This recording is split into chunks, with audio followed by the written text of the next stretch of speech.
ብሎ ገልጿል።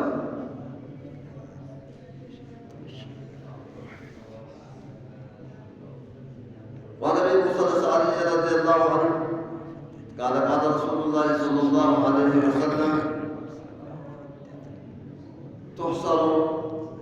تحصر الايام على هيئتها وتحصر الجمعه زهراء منيره اهلها يوفون بها كالعروس تهدى الى كدرها تضيء لهم يمشون في ضوئها الوانهم كالثلج بياضا وريحهم كالمسك يخوضون في جبال الكافور ينظر إليهم الثقلان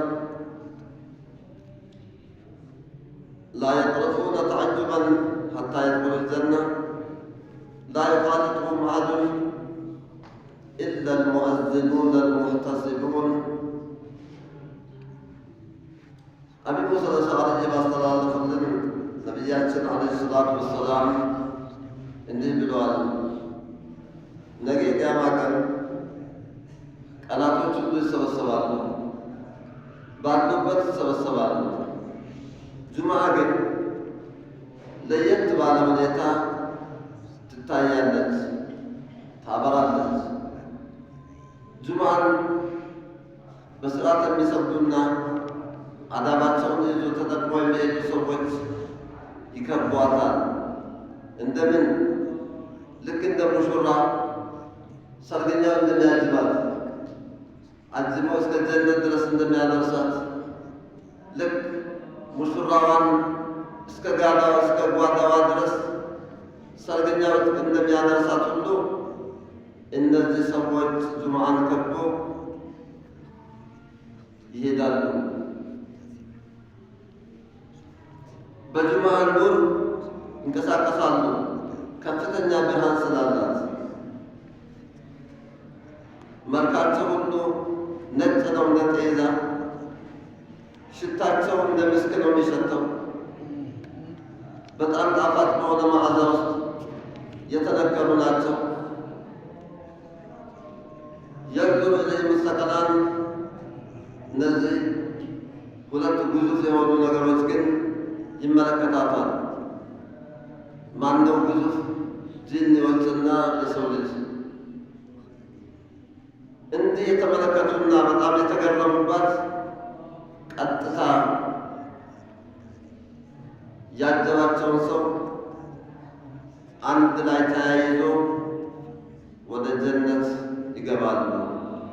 ላ ዩኻሊጡሁም አሐዱን አንድም ሰው የሚጋራቸው ሰው የለም ከነሱ ጋር ኢላ አልሙአዚኑነ አልሙሕተሲቡን ሙአዚኖች ካልሆነ በስተቀር።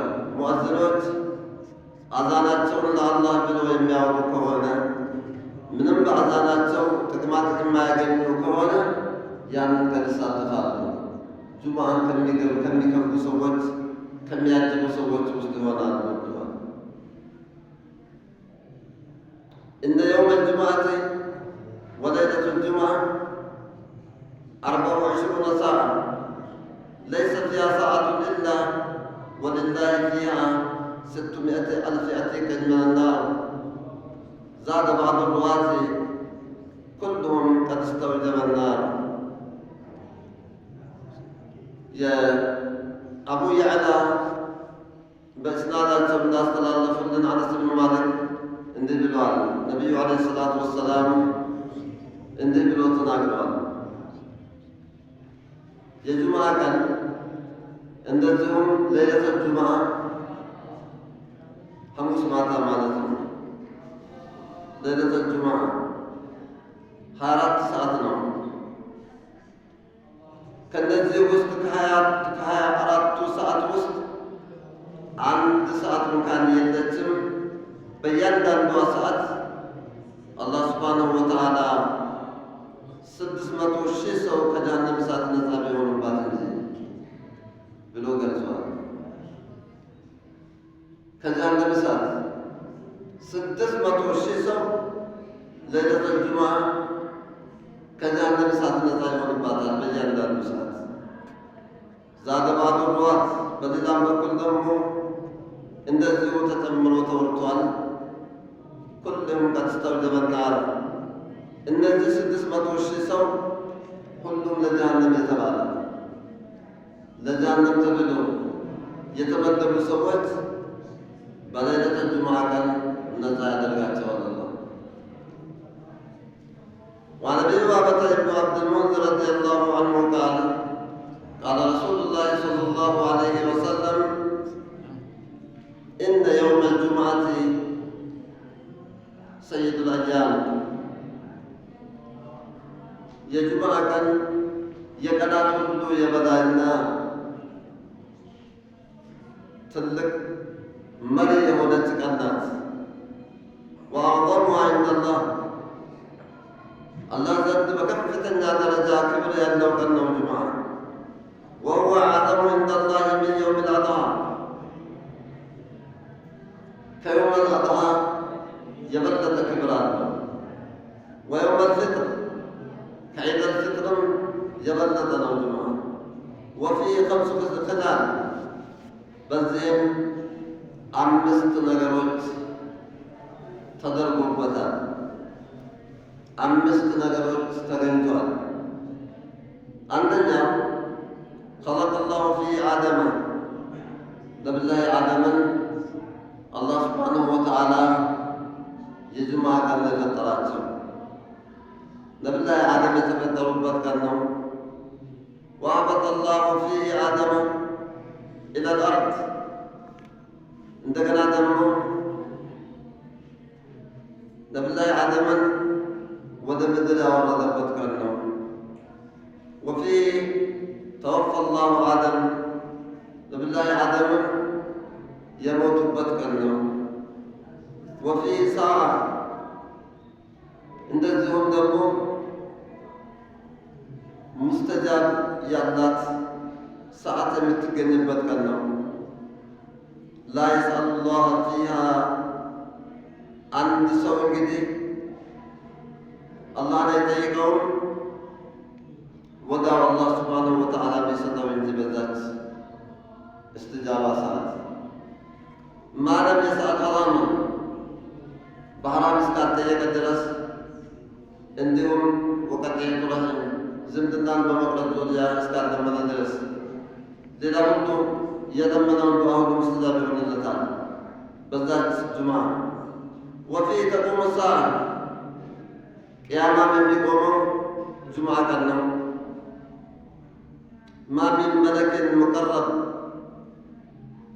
ከፍተኛ የሆነ ከአላህ ዘንድ ቅርበት ያላቸው መላኢካዎችም ሆነ ወላ ሰማይን ወላ አርድ መሬትም ሆነ ሰማይ ንፋስም ቢሆን ተራራዎች በአጠቃላይ ባህርም ሆነ ኢላ ሁነ ዩሽፊቅነ ሚን የውሚል ጁሙዓ እነዚህ በአጠቃላይ የጁሙዓ ቀን ሲደርስ ይንቀጠቀጣሉ።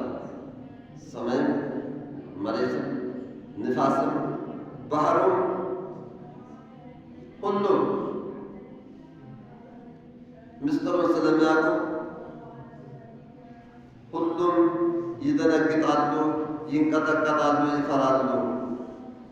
ኢለ ተቀላይን 2 ነገሮች ሲቀሩ እነሱ ግን ምስጢሩን ግልጽ አድርጎ አልታያቸውም፣ ምንም አይመስላቸውም።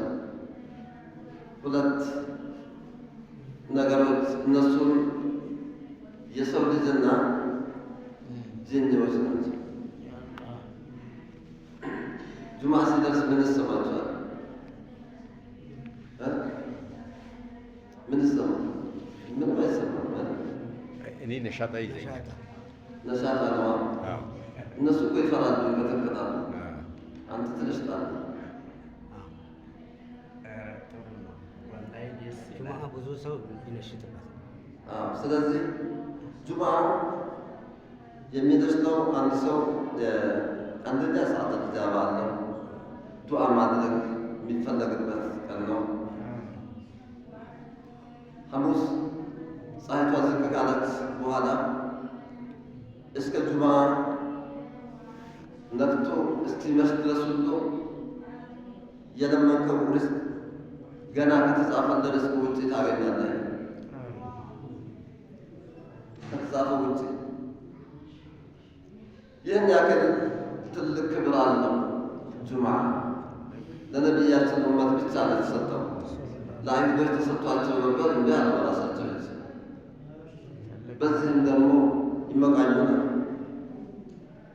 ጁምዓ ይህን ያክል የተከበረውና የከበደው ለምንድን ነው? አሁን እንደሰማችሁትም አንደኛ አደም ተፈጥሮበታል። ሁለተኛ አደምም ወደ ምድር ወርዷል። ሶስተኛ አደምም ወደ አኼራ ሄዷል። በዚሁ በጁምዓ ቀን እንደገና ደግሞ ሰዓተል ኢጃባም አለው። እነዚህ 5 ነገሮች ስለተገኙበት ጁምዓ በጣም የከበደ ነው፣ የተከበረ ነው። ይህን ያክል ያከበረው ማን ነው? አላህ ሱብሓነሁ ወተዓላ። ይህን ያክል ያከበረው ሰዓተል ኢጃባ ነው። ሰዓተል ኢጃባ ማን ነው? አደም የተፈጠረበት ቀን ብቻ ሳይሆን ነቢዩላህ አደም የሞቱበትም ቀን ነው። በደረጃ ከነቢዩላህ አደምና ከነቢዩ ሙሐመድ ዓለይሂ ሰላቱ ወሰላም ነቢዩ ሙሐመድ እንደሚበልጡ ይታወቃል። ነገ ቂያማ ቀን ወአደም ወመን ዱነሁ ተሕተ ሊዋኢ ነቢዩላህ አደምም ሆነ ከአደም ኋላ ያሉት በአጠቃላይ በእኔ ባንዲራ ስር ናቸው። ታዲያ ይህንን የመሰለ ነቢዩላህ አደም የተፈለቁበት ቀን እንዲህ በከፍተኛ ደረጃ የሚከበረው ነቢያችንም ዓለይሂ ሰላቱ ወሰላም የተወለዱበት ቀን ግን የበለጠ ሊከበር ይገባዋል ማለት ነው። ነቢዩ ሙሐመድ ዓለይሂ ሰላቱ ወሰላም በ12ኛው ረቢዑል አወል 12ኛው ቀን የአብዛኛው ሪዋያ እንደዛ ስለሚል በ12ኛው ቀን ሰኞ ዕለት ነው የተወለዱት። የሞቱትም ሰኞ ዕለት ነው። እኛ ግን በሳቸው በመወለዳቸው እንዳንደሰት ለማድረግ በመፈለግ አይ የተወለዱበት ቀን ሳይሆን የሞቱበትም ቀን ነው፣ ስለዚህ ማዘን አለብን የሚሉ ሰዎች አሉ። ይሄ ደግሞ ተገቢ አይደለም። ጁምዓ የተከበረው ነቢዩላህ አደም ብቻ የተፈለጉበት ብቻ ሳይሆን የሞቱበትም ቀን ነው። ይህን ያክል ተከብረዋል። ታዲያ ነቢዩ ሙሐመድም ዓለይሂ ሰላቱ ወሰላም የተወለዱበትና የሞቱበት ቀን ሰኞ ስለሆነ ከዚህ ከጁምዓ የበለጠ ሊከበር ይገባዋል ማለት ነው። ግልጽ ነው። በዚሁ አጋጣሚ እንድናቅ ማወቅ ስላለብን ነው። وعن ابي هريره رضي الله عنه قال قال رسول الله صلى الله عليه وسلم خير يوم طلعت عليه الشمس يوم الجمعه فيه خلق ادم وفيه دخل الجنه وفيه اخرج منها ابي هريره استلفت عن النبي عليه الصلاه والسلام እንደሚለው ፀሐይ ከሚወጣባቸው ቀናቶች ውስጥ በከፍተኛ ደረጃ የተወደደውና ክብር ያለው ቀን ቢኖር የጁምዓ ቀን ነው።